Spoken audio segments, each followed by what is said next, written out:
జీవితం మనకి ఎప్పుడూ ముందుగా చెప్పదు.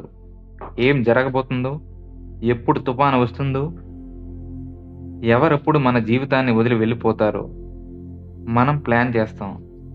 కానీ పరిస్థితులు నవ్వుతాయి.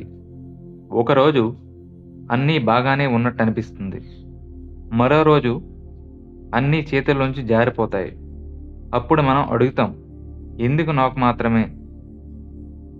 కానీ నిజమేంటంటే ప్రతి ఒక్కరి జీవితంలోనూ ఒక తుఫాను ఉంటుంది. వర్షం వచ్చినప్పుడు మనకు 2 మార్గాలుంటాయి. ఒకటి వర్షం ఆగే వరకు ఏడవడం.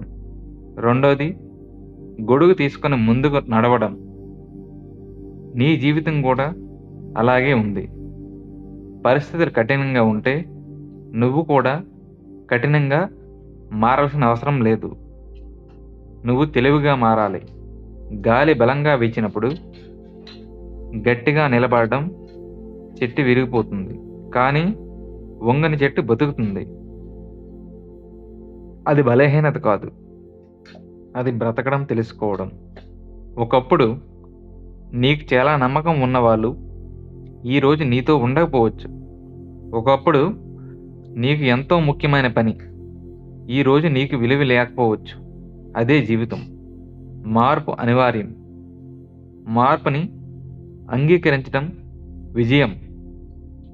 నీ పరిస్థితులు నిన్ను పరీక్షించడానికి రావు, నిన్ను కొత్త రూపంలో తీర్చిదిద్దడానికి వస్తాయి.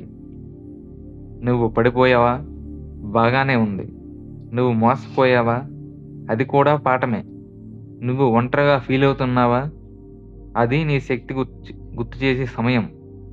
ఎందుకంటే ఎవరూ లేని సమయంలోనే మన నిజమైన బలం బయటపడుతుంది. ఈరోజు నీ పరిస్థితి కఠినంగా ఉండొచ్చు, కానీ అది శాశ్వతం కాదు. వర్షం ఎప్పటికీ కురవదు, రాత్రి ఎప్పటికీ ఉండదు. ప్రతి తుఫాన్ తర్వాత ఒక ఉదయం ఉంటుంది. ఆ ఉదయం నీదే అవుతుంది.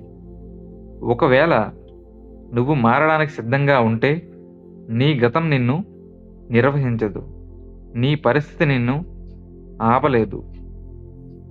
నీ నిర్ణయం మాత్రమే నీ భవిష్యత్తును నిర్ణయిస్తుంది. ఇప్పుడు ఒక నిర్ణయం తీసుకో.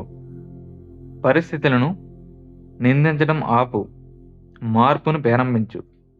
నీలో ఆలోచనల్ని మార్చు. నీ అలవాట్లను మార్చు. నీ దృష్టిని మార్చు. అప్పుడు ప్రపంచం మారినట్టే అనిపిస్తుంది. గుర్తుపెట్టుకో, బలమైన వాడు ఎవరు ఎప్పుడూ గెలిచేవాడు కాదు, ఎప్పుడూ నిలబడేవాడు కాదు.